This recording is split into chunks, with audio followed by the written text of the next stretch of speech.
Hello and welcome back to Belmont Bunch. This week we're joined by returning guest Sterling and returning guest Tom. It's my podcast. No. You've just been demoted. Okay. So we're going to talk about the Islanders' two games that they had in this past week since we have last shared a podcast with you. The game against Montreal Canadiens and the Ottawa Senators. Both of which, and you forgot Vancouver. Didn't we not do Vancouver? No, we recorded the last podcast right after the Vancouver game. Oh, you're right. Yes. Okay, so we only got to talk about two disasters. Exactly, yes.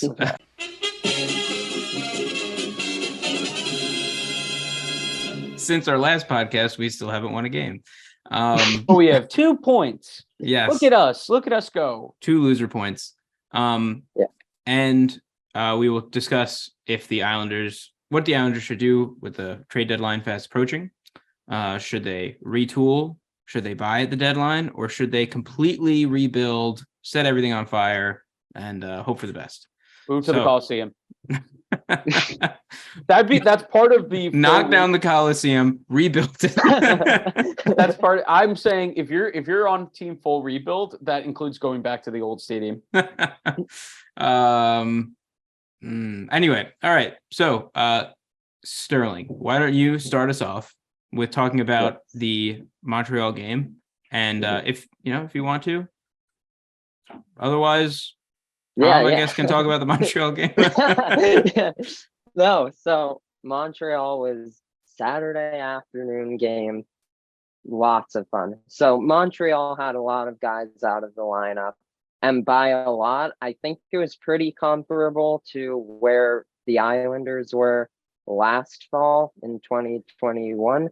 So this should have been an easy win. Panthers legend Sam Montembeault, that should have lit him up. And we played a pretty Islander game, I'd say, and not the good Islanders identity, like the past 2 years Islanders identity. We were able to score a couple of times, but I'd say they were pretty fluky. Bo Horvat was in the corner at the end of the second period, just threw it. He just threw it into the slot, and it somehow went in, bounced off Montembeault and in. Matt Martin had a deflection, so he's continuing his seemingly career year. But I think the main takeaway, other than overtime, was how bad the defense was that game. They continued a trend from Vancouver where they were just not winning battles in front of their own net. They were letting Montreal screen Varlamov way too much, and as a result, too many goals went in. We went to overtime, had a 4-on-3 power play that looked pretty bad, not as bad as the one from last night, but that's another story. And at the end of said power play, Matt Barzal had a little very costly mistake that ended the game with Montreal winning. Also, they hadn't won a game in their reverse retros before that, and this was their 6th or 7th time wearing it, so that was unfortunate. So Charitable.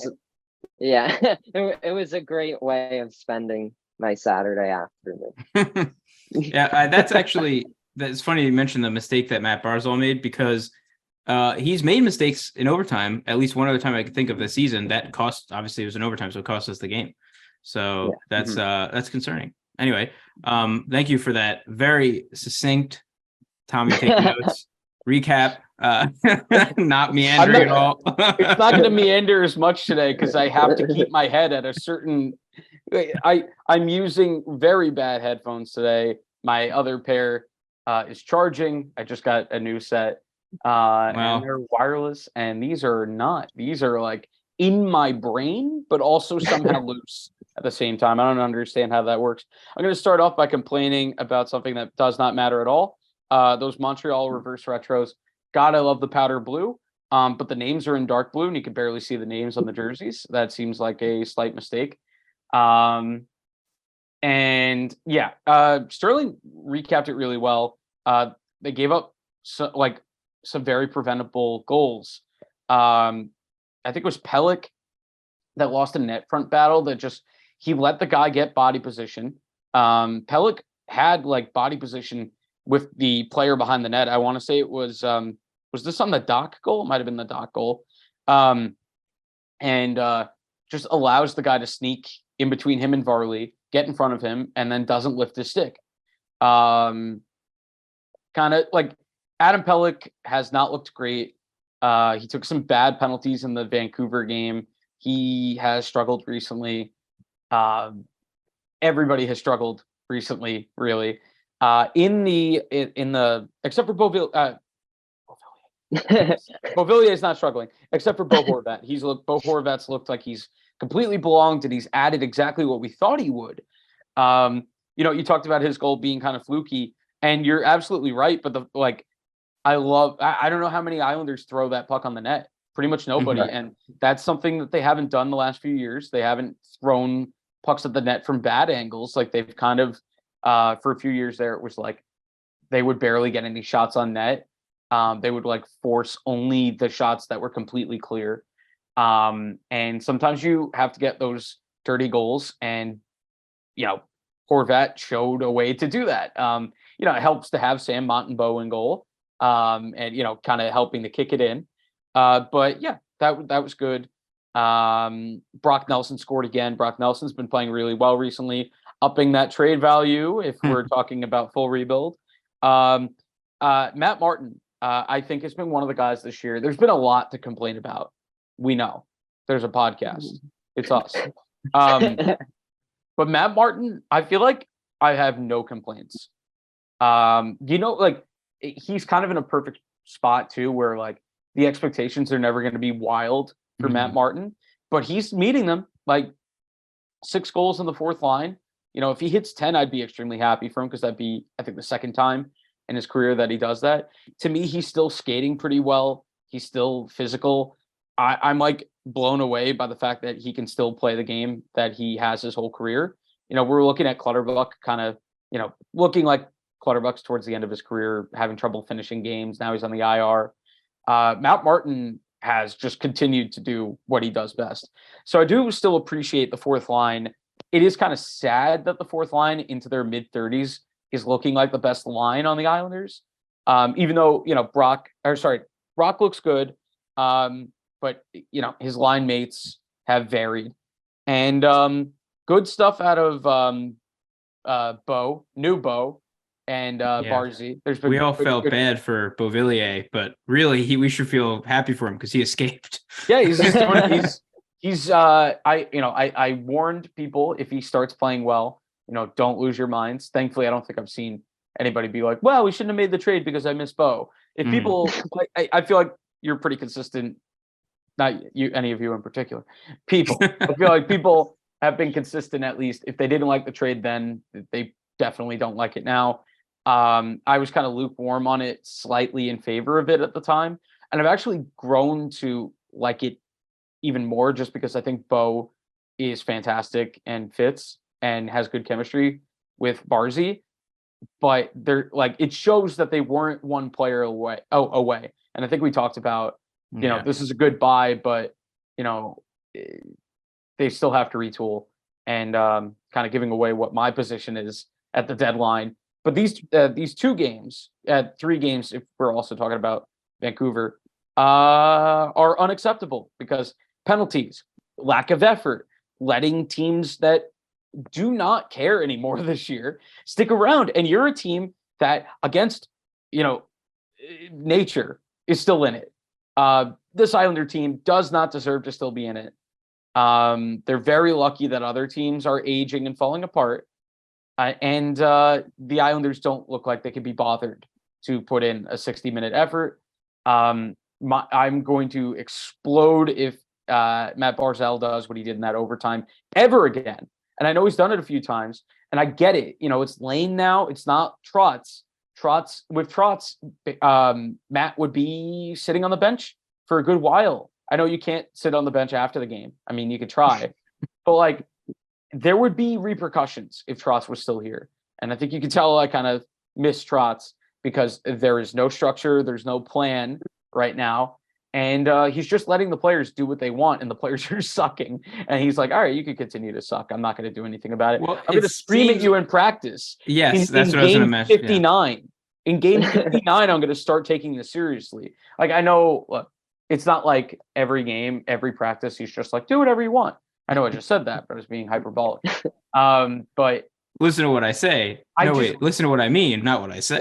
I just think it's hilarious that like every Islanders writer was just talking about how much he lit into them, and then they put on as bad a performance in the next game. So clearly, we talked about last year, the writers tried to sell the narrative that, Trotz lost the team. Maybe the team just like has gotten fat and greedy and like old and doesn't care anymore. And they're not responding to any coach. And you know what you do when stuff like that happens? You make big trades and really shake it up. These guys need to know that like, oh, we're not just going to like be like going to golf clubs once the season's over and not worry about how we suck. I mean, do you seriously have the fear of God in it? Do you seriously think though that what percentage of the team is actually thinking, oh, I'm going to mail it in because I'm getting paid $5 million this year, or whatever? I think it's less like straight up that. I never think it's that black and white. I think it comes down to like, if the coach can get my best out of me. And I don't think this coach gets the best out of his players. Like, I feel like these players know, like, look, if you're Matt Barzal, like, I'm still going to play 29 minutes the next night. I'm not literally 29 minutes, but I'm still going to play a lot. And if Trotz were still here, he would be riding the bench and we would be frustrated because it is our best player. But I want our players to get better. I don't want them to like just think that what they're doing is good enough, because it isn't. And I think it needs a harsher touch from the coach. I'm very curious. I don't like him as a coach. Very curious what this team would look like with Tortorella right now. A very different situation. I don't like him as a coach really, but I am talking about like a coach that really puts the screws to you, and that's like the foremost coach that does that right now. It doesn't really seem to be working too well in Philly, so it's not. I'm not saying that would be this huge fix, but I think if you're going to let go of Lane, which I would have done that after. I would have done that after one of these games. I probably would have done that after the Ottawa game, because we had the whole song and dance like, oh, I really lit into them, and they still suck, and they didn't care, and they like, yeah. I think we can now say what people were saying about Trotz last year. Lane's lost the locker room, and I think it's time to go. Okay. He looks like a Bond villain, ad hominem. On that note, anything you want to add about, either of you guys want to add about the Ottawa game, or talk about the Ottawa game before we talk about what our approach would be towards, the team approaching the trade deadline? I'd like to talk about the overtime for the Ottawa game.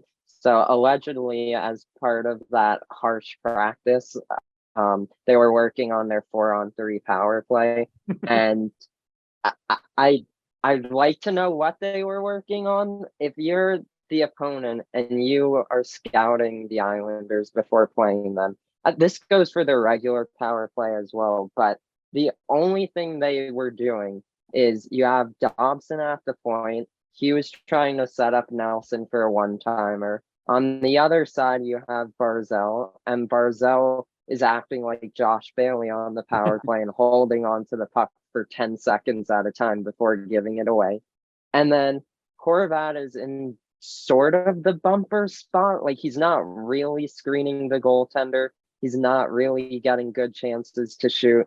And it was slow. There was like no sense of urgency at all. I'm not sure what coach is responsible for the power play, but maybe it's a coaching problem in general, that there's no urgency, no creativity. And that's definitely got to improve if the team wants to start putting up some wins. Yeah, the power play thing's really frustrating because they've gone through a couple of power play coaches now. And, like, even with the different coaches, it doesn't seem to have gotten any better, which again, like, it feels like the personnel just aren't adapting at all. And with Barzy, like, I should have been more specific in the Montreal one, because I was just kind of general with how angry I was at him. But not only did Barzy give that away, but he didn't back check, and the guy that he could have back checked scored the goal. Like, that was pitiful. And I love Barzy. That can't happen for a team that, like, against all, humanity against all goodness in this world, of which there is little, is somehow still in the playoff picture, and you're going to put in that effort. Like, the hockey gods are like, every team in front of you is going to continue to lose, and the Islanders are like, cool, I'm not going to do anything about it. And that effort, it would be a lot different if they were showing effort and they just weren't good enough.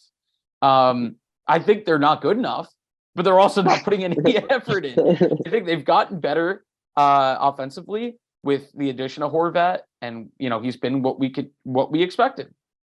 But my goodness, defenders that I thought really highly of are not playing well. But the shootouts are pitiful.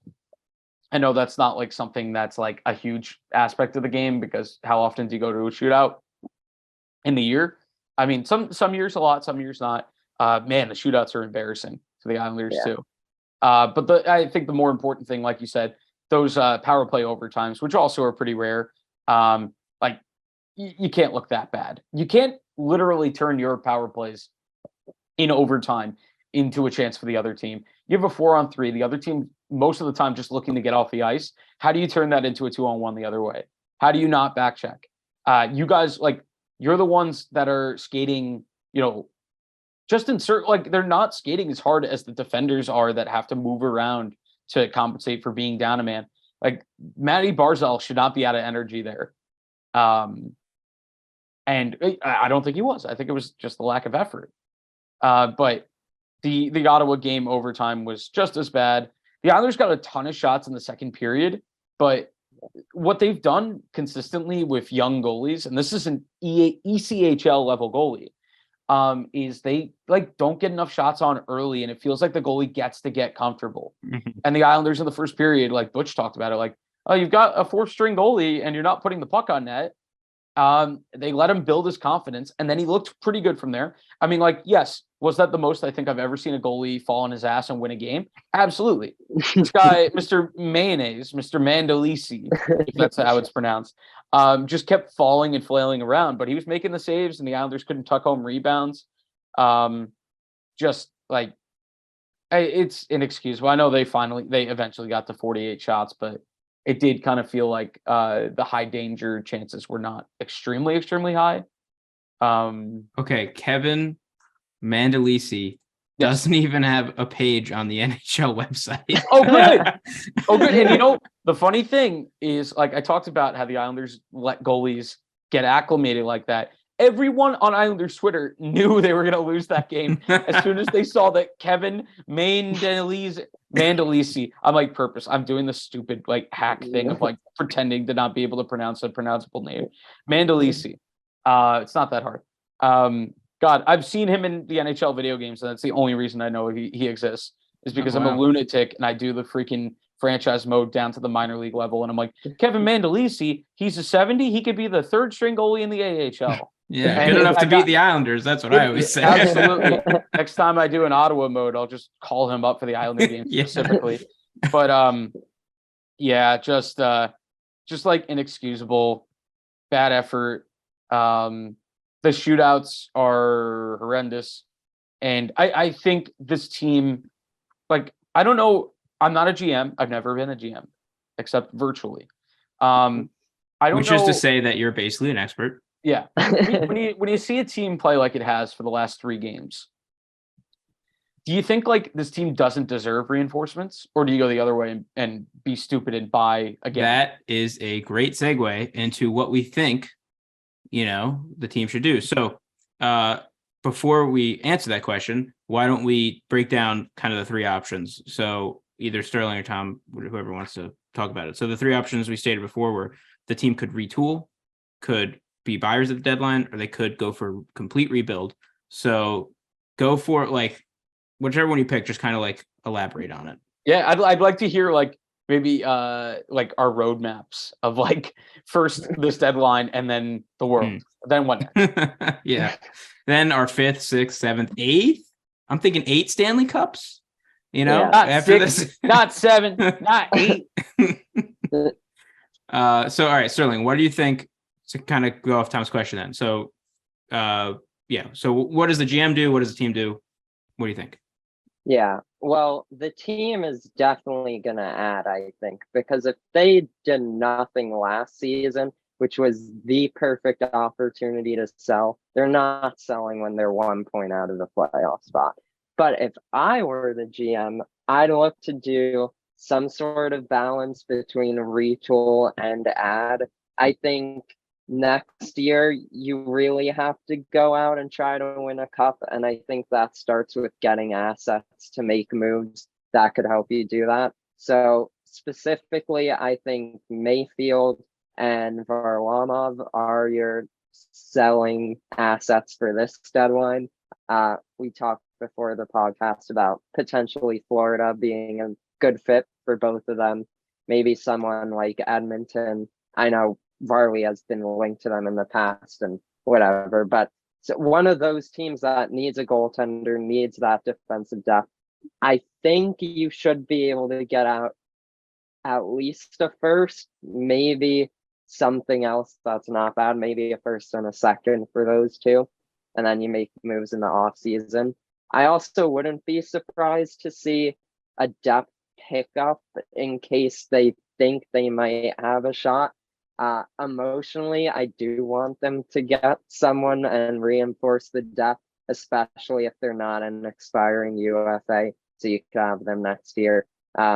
So just to summarize where I'm at, in real life, they're going to go all in. They probably should be retooling. I want them to sell, but I also want them to add at the same time. So that's where I am. Well, so for like, okay, just to kind of clarify then. So you're saying like the trade package would be Mayfield and Varley. Yeah. And then to get picks back for that. But are you thinking any players to get back for this season, or are you just thinking for next season? Those deals specifically are probably going to be picks, especially because I think a lot of people don't think you could get a first for either of them. So if that's the case, you really want to make sure you could get as high of a pick as possible, and that would mean no player return. Okay, so then for depth pickup, this season, what were you thinking?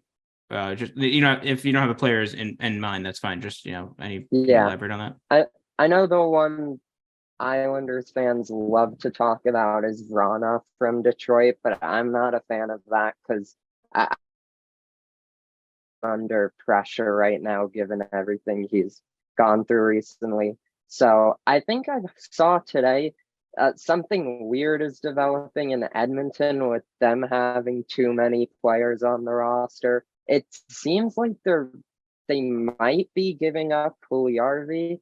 And like I looked at his stats for this year, he has 11 points in 50 something games, but in the past couple of seasons, he's like half a point per game player. I think that's not a terrible option, but if we're really going retool mode, he is a expiring UFA, so that doesn't make a lot of sense. But if you also get a defenseman, then yeah, like sure, I think that's not a problem. I think Puljujarvi, the good thing with Puljujarvi is like his trade value is probably the lowest it's ever been. So it's like you're buying low, you're doing, part of the equation. I do think if you're going to add a depth guy at this point, it would make sense to buy very low on a guy that like you can, I think if he has this guy as a line mate who we currently have, like that could turn him around and that could get his career back going. Especially taking chances on like young players like that. So I like that idea of like a guy like that. I think Vrana actually, I could see working out because it sounds like, look, no situation's the same, but we were able to help not Varley, Leonard, when he had his issues coming in with alcoholism and drugs. And I think, Lou gets a lot of flack, but I think that's something he could be very professional about and help Vrana with that. He's a very young player. He's a very young person. He's younger than me. So I feel like there's plenty of time in his life to figure it out. Meanwhile, I'm a year older and my life's over. That's just how it works. But Tom, stop trying to lie. All right. We know you look young, but you're like 45 years old. No, I looked at I saw a picture today of like me in 26, not even 2016, 2018. I was like, oh God, I look terrible now. But so I am pretty close to agreement with Sterling. I think they need to retool. I think that requires trading Barley and Mayfield. So same, we're on lockstep on that. I do also agree. I think one of them probably gets you a first. It really depends on the team, I guess, that he goes to. I had an idea, and this is an idea that I think Sterling could get on board with in the crowd of like wanting to sell and get what you can back, but also not fully abandoning the year. And that is you send Varley to the LA Kings. You get back a high pick, and you acquire maybe Phoenix Copley, who's their current starter, but like he's a starter. He's never started before. He's only their starter because Cal Peterson failed and got sent down. Jonathan Quick is, barely hanging in there. The Kings are good and they need a goalie now. And Varley is vastly better than both of their options. And Phoenix Copley, having never started in a full season, I think it would be a lot. I think we'd probably see better returns out of him backing up Sorokin and not playing as much. So I think that could work. There's not a lot of teams that I think would swap goalies like that. But I do think that would be, Lou doesn't seem to have given up on this year. And I think that would be a good middle ground of like, let's recoup assets, but give Sorokin somebody behind him that has NHL experience rather than, Corey Schneider has NHL experience, but I don't want to call it. Let's let the Bridgeport team try to make their playoffs with Corey Schneider. Let's get our own backup. So that's where I stand on that. Mayfield, I think there's a lot of teams that would kill for Mayfield.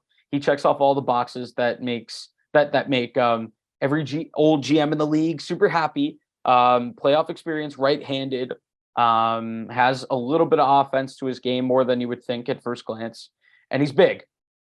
Basically, you could just be big and you could have an NHL career. You could be terrible and be big. You look at Tyler Myers and Jack Johnson and Eric Goodbranson. You can be terrible. And if you're just a big guy, you're getting money. And for the Islanders, you're getting draft picks back. So I think those are the two. I know a few weeks ago we talked about like trade all the pending UFAs. I think I saw a fair opinion, which is the Islanders are probably not going to trade pending UFA Zach Parise because he is 37 years old and does not want to have his life, like upended and move to another location for the rest of this year. Like you got to take into account like the human aspect too. And also I want Parise around these guys. I want Parise to try to keep these guys hungry when the coach clearly isn't. Because Parise, I think, is a good role model for a lot of Islanders forwards. So and he also doesn't cost the team anything. He's on league minimum. Yeah, and I don't know how much you're going to get back for him anyway. Yeah. You're going to get something. Like he is a capable forward still. Mm-hmm. But like teams are not going to break the bank for that, and I don't think it's worth making him move for the rest of the year for a 6th round pick. Or it probably wouldn't be that late. It would be like between the 3rd and the 5th round, I think. But so full agreement on who we should trade. I wouldn't mind getting a backup back, a warm body to play in net that currently can play in the NHL.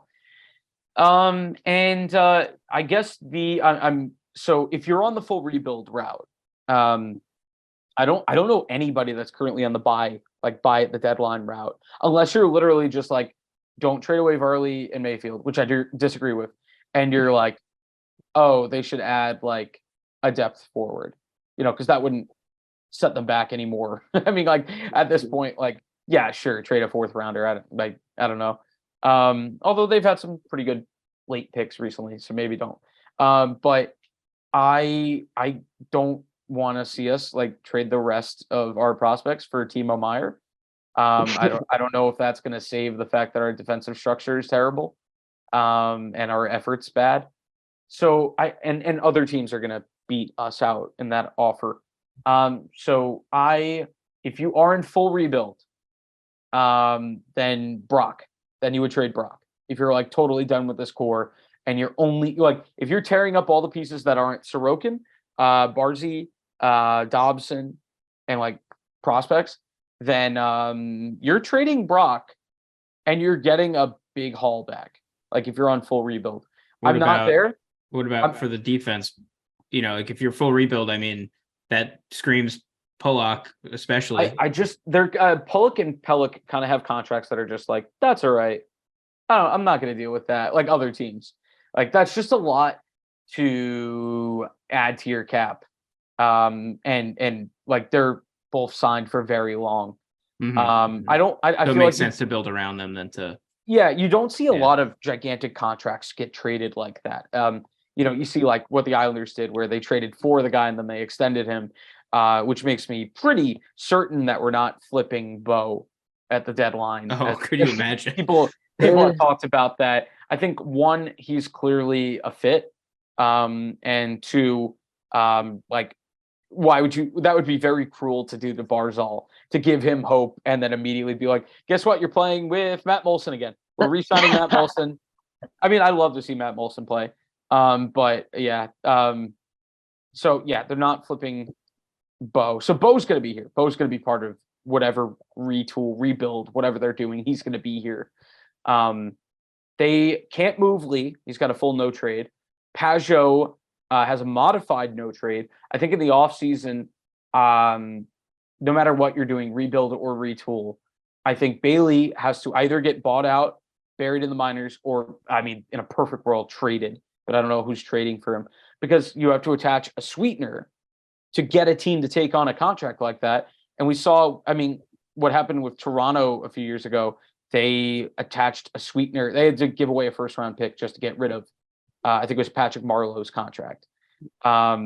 Bailey's is not horrendous because there's only one more year left on it.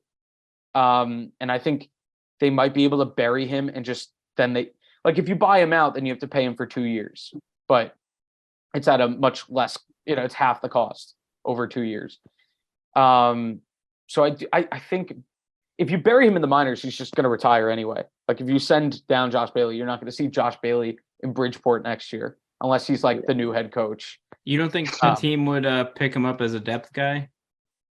No. I think he's totally cooked. Like, Oh, I wow. think he's Okay. completely done. I used to joke even in the years where he wasn't playing well, he finds a way to score like one highlight reel goal where you drop your jaw and you're like, where has this been? And he's not even capable of that anymore. I don't think I've seen that this year. I don't think we will see that this year. I don't think I've been impressed by Josh Bailey for a millisecond of this year. Oh my God, you're shitting on him so much. He's gonna score the goal of his life in one of the upcoming games. Sure, and then what's he gonna do for the next, the rest? Absolutely of the nothing. But yeah. just to make sure that you're wrong for this Oh, season, he will score that goal. we know from history, like I'll crap all over a guy and then he'll play his best game of the year right after that. I think I've done that several times. Mm-hmm. So hey, could be another one. I challenge Josh Bailey to a fight. No, I challenge him to score. Now I've seen the old training video. He'd kill me. That's in good shape despite not being very good at hockey anymore. Okay, so yeah, so I'm just to reiterate, I am team trade Varley and Mayfield, and then try to be good next year. So I am also in the retool department. And if you're gonna go full rebuild, then you trade Brock right now. You get full value for the accuracy winner competition at the All-Star game. Mm-hmm. Yeah, you sell that. You go, look, he got a medal. I don't know if he got a medal for that. I think he got like a check. So, where does that leave? We kind of talked about Lane in the beginning. Where does that leave coaching? Fire him yesterday. Okay, but for next season, I hire Barry Trotz again. My best guess is I don't think Trotz is coming back. I don't think for whatever reason, I don't know. Trotz might decide to retire. Like who knows? Officially, if he comes back, I'll give him half my paycheck. Wow, and he'll be so appreciative. I'll be like, wow, that's an 18th of what I used to make. And I'll be like, oh. But if every Islanders fan we each give him half of our paychecks. It'll be like the fans that like when a player gets fined, they're like, let's pay for his fine. Let's Venmo him for his fine. It's like, You're talking about a million, like a million, That's hundreds of insane. millionaire. Like, if you do that, don't talk to me and don't breathe on me. But okay, so what does that leave our well, I mean, like I'm not familiar with the coaches that we could possibly hire. It's But over. and GMs, like what's the Brent GM Thompson going to be? Like call up the Bridgeport. I don't think Lou is going to be around next year. Maybe. I'm gonna jump out my window. I'm gonna walk into the Long Island Sound and emerge a Bridgeport Islander. You're gonna go all the way across the Long Island Sound. Anyway, I want to be their GM and rebrand them back to the Sound Tigers, but I agree. That's for no time. Nobody's ever interested in that conversation. I agree. Well, I mean, I talked to people on like we made a video about it when they rebranded. Oh, that's true. When I go to like stores, I'm gonna be on the grocery aisle and just be like, man, Bridgeport Islanders doesn't have the same ring to it, and people are just gonna be like, well, I'm sorry. No. Bridgeport Islanders, like, what? It's not an island, it's Connecticut, and they'll be like, I'm just trying to buy food. And you're like, excuse me, I'm Mr. Bunch. Don't you know who I am? Don't call me Mr. Bunch. That was my father. I'm Belmont. Okay, so but seriously, any comments on coaching or GM? What's going to happen next year? Any just complete speculation? I see no scenario where it's positive. Okay, you're like a magic 8-ball of despair. Yes, only bad answers. And what about you, Sterling? I was holding out hope that Lane would be sort of similar to the retool, where he just is gonna like learn and get better over time. But I think these past couple of games have shown the team is not interested in that. So no Lane, hopefully, but I wouldn't be surprised if he's still here. I know Bruce Boudreau became available, but like you said, none of the options make me think the team gets better, which is sad. Like last season, I think Rick Tocchet was available, Tortorella was available. And I'm not saying I want either of those guys, but like I think they're more interesting than what's available now. I think I would get like Boudreau. I'd be willing to give a shot. It feels like I mean, I don't really, there's always like hot assistant coaches on the market. Like Lane Lambert apparently was like the Detroit's like favored guy.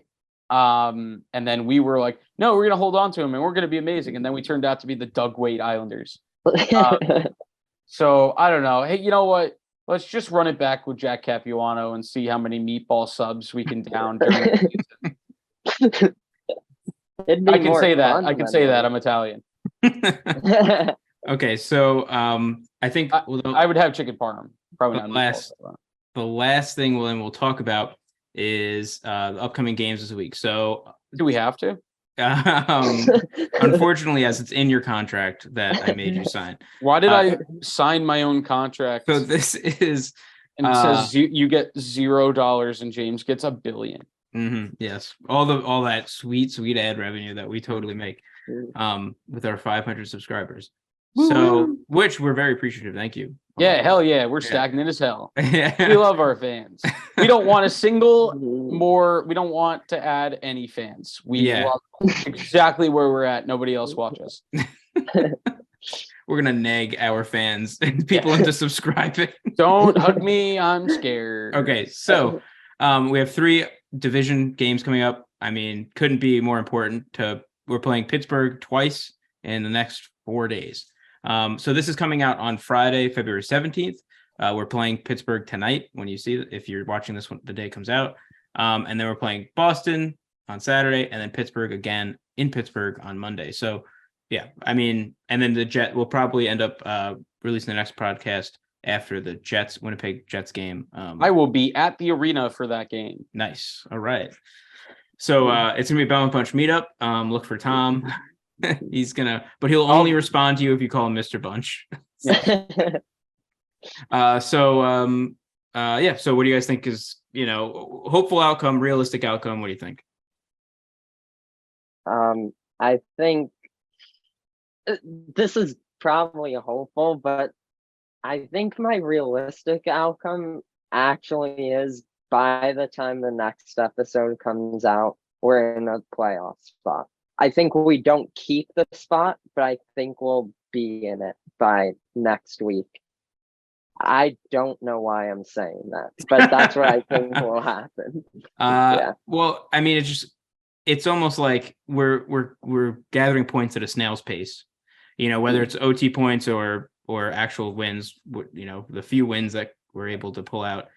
But yet we're somehow like, the games in hand are kind of like that other teams have on the Islanders are getting less and less. And somehow we're still right outside a wild card spot. Yeah. So I just think that, Pittsburgh and Washington are just, probably honestly going through similar struggles, just with their aging teams. And so, I wouldn't be surprised. Like, I don't know if we'd be in a playoff spot next week, but I wouldn't be surprised to see us get into a wild card spot, but then ultimately not stay in that spot. But I think it would be good for the league if Buffalo and Detroit make the playoffs, and us three old, slow, crappy teams, the Caps and Pittsburgh. Like, if we all missed, like, nobody wants to see the Caps or Pittsburgh again. They've been in the playoffs like every year for the last decade. I'd love to see Buffalo win. I've talked about that. And Detroit, like, it would be. I don't know how much more interesting it would be than the Islanders. Yeah. Like, probably a little bit, but I mean, man, look at there's no light behind these eyes anymore. Okay, wait. And that's solely if you look at the last video before the last 3 games, there is light still there. It's dim, and now it's gone. Yeah. So, you just made me think though, like, what would it take for this team? Because even if it's his team, fell backwards into the playoffs, into a playoff spot, it's like they would just get. Like, I don't see it making a difference. Like, they're not. I don't see them turning it on in the playoffs. You know what I mean? Wait. So I just want you on record. You don't think they're going to beat the best team of all time, the Boston Bruins? You don't think they're going to beat a team that's 48-5? Wait, let's actually look at Boston's record. They're 40? Shit, 48-5. Yeah. I thought you were kidding. Nope. Damn. Holy shit. Plus 81 goal differential. I mean, look, let's just lop the overtime points in, like, the into overtime losses. The Islanders are 27-30, which is what they deserve to be. Boston is 40-13. Mm-hmm. Hey, man, it's a miracle on ice. It might happen again. It happened once before. Was it over when the Germans bombed Pearl Harbor? I think this Pittsburgh game, like, this better be like their best showing of the year. Like bar none, this better be their best showing of the year. Just based off of, like, the lack of effort in the last 3 games. They should count their blessings that they're still in it. And they absolutely need to play the Pittsburgh game like it's Game 7 of the Stanley Cup. And I know it's a back-to-back. I don't care if they lose to Boston. Like, they're gonna they're gonna lose to Boston. The perfect scenario for that weekend is to get 3 points. But I don't think, like, I would take 2 because I don't think they're getting a point again. Like, especially, like, if the Islanders were on full rest, I don't know about them getting a point. They're going to be exhausted because I do think, God, I don't know why, because they haven't given me any reason to think it, but, like, I feel like they're going to put in they're going to put in the best effort. That doesn't mean, like, they're going to win, but I feel like they're going to put in a crazy amount of effort against Pittsburgh. And straight up, look, Lane should have been fired already, I think. But if they, like, lose those 3 games, like, why, like, what's the point of keeping him around? And, like, because I feel like, at the end of the year at that point, like, first of all, the season's over if they lose both games to Pittsburgh. Like, what's probably going to happen is they're going to win one of those games, lose the other, and keep us just barely strung along like we are currently. They would do us a favor to either win both or lose both. And I hope there's no in between. Well, you know what's going to happen. They're going to lose both Pittsburgh's game, but somehow win the Boston game. Yeah. Well, you know what? Even that would be enough to, like, kill them, because, like, it's the head-to-head games, like, against Pittsburgh. Right. They're not going to make they're only going to make the playoffs. They have 6 games left that matter a ton. 3 against Pittsburgh, 3 against the Capitals. Straight up, they need to pretty much go, like, 5-1, I think. like 4-2 might like is good, but might not be enough. That's how like dire it kind of is. So if they lose both games, I like the season's over, and you could just like start talking about the off season already, and hope the ticket prices go down. The good thing is you were mentioning how the fans don't want to see Penguins Washington for the 50th time in a row. If the score, like nothing drastic happens in this Panthers Capitals game from this point on, we're looking at last season. I think it was fair to say everyone knew who was making the playoffs in like January or whatever. Yeah. If this game holds, we're looking at quite literally a 5-team race. If you want to count Pittsburgh as not being locked, a 6-team race for the wild card spots. Yeah. Which, even though the Islanders probably aren't making it, like that's so entertaining and something I think the Eastern Conference really needs. Yeah, that's fair. I think, I will, like, I'm very negative right now, and I usually am. But if they're still in it, like, you'd have to not have a pulse if there's if they're still at this position in like 10 to 15 games, we're talking about a real like every point matters playoff race. That'll be really exciting, even if they're not playing well. Like, I mean, look, it is like crazy because like I care so much because they're in it, and all they give me is heartbreak right now. So they're killing me slowly, but I think you would have to get your pulse checked if you're a hockey fan and like your team isn't in a playoff chase, even if they're playing like crap. Like, it seems like an oxymoron. Like, they should be in the chase if they're playing like crap. But if every team's playing the same amount of crap, then you're in it. And currently that's the case. I hope Florida does win that game because, hey, if the Islanders don't get in, I'm going to be rooting for not the Caps or Pittsburgh to get in. I'd love to, like, I would take Florida and Buffalo in a heartbeat as the 2 wild cards. That would be fun. It's just so crazy also to think like in the past. I mean, it's just, I don't know why, but the past couple seasons, right? It's just like the Metro has been the tightest division, and now it's like it's just falling apart. Yeah, I mean I shouldn't say that. Just Pittsburgh and Washington specifically. Just well, there's a big gap because like I think you're seeing right now in the West, really not a lot of. There's one team in the West over 70 points, and in the East there's 6. The East is top heavy, kind of like last year, but with a playoff chase instead of, it all being settled. So if the Islanders were in the West, like, I hate playing the what if game, but it's hilarious because the Islanders would be in a playoff spot in the West.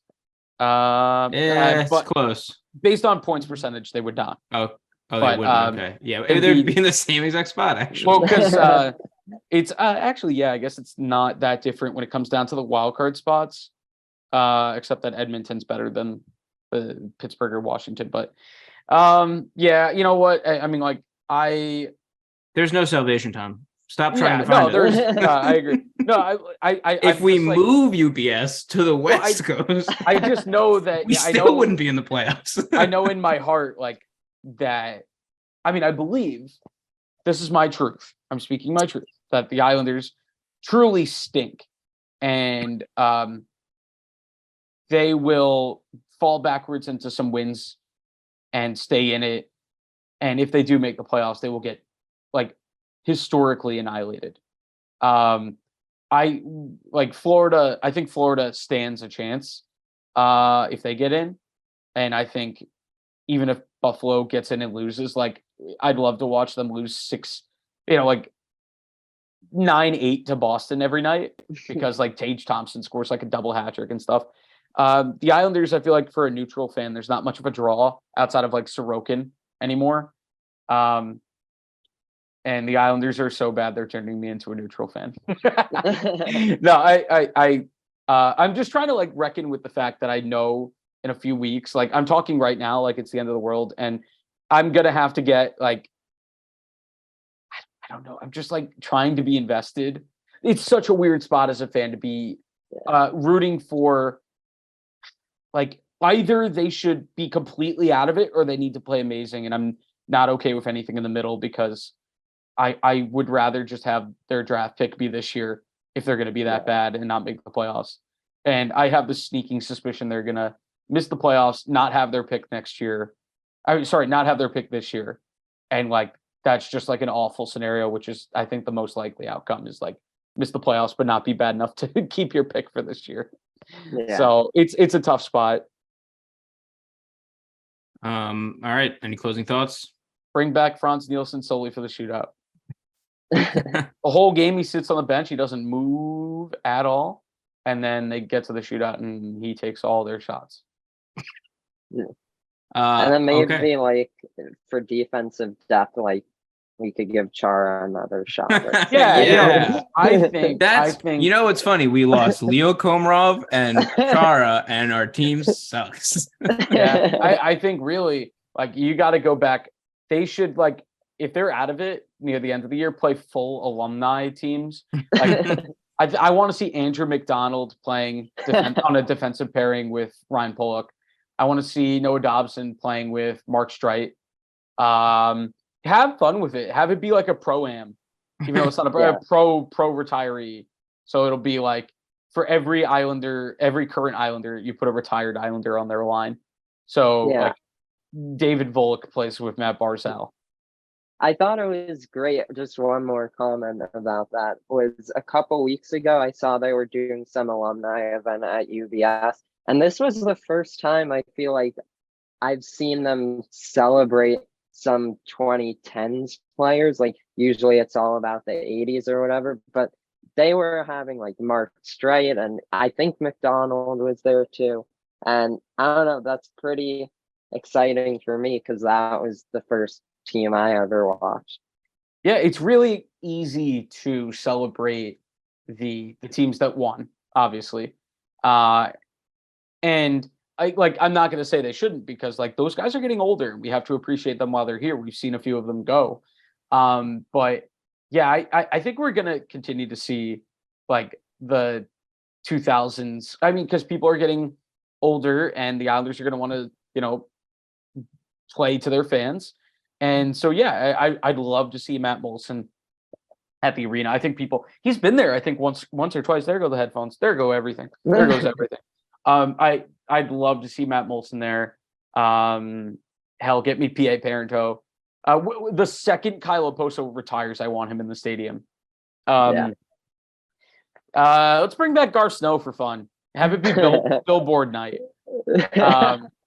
But yeah, no, I mean, I'm sure there are some fans that are like annoying and be like, "Well, what's there to celebrate? They sucked." It's like, well, that was my childhood, so eat it. Like, I'll go to the arena just to watch highlights of the 2013 playoffs. I don't care. Like, as long as I get to talk to David Olstrom and Keith Coyne. I want to talk to Keith Coyne and David Olstrom and other obscure Islanders. I think at some point we should have like a competition in the Islander fan base, because I think Islander fans are good at this, at naming the most obscure players possible. And it's like head to head, and you have to keep naming them, and whoever runs out first loses. I think that'd be incredible. All right. Awesome. On that note, I think it's time to say goodbye to this Islanders team as we know it, and to each other. So hold on to your butts. Every train in the country has derailed at the same time, and the chemicals are in the air. Oh my goodness.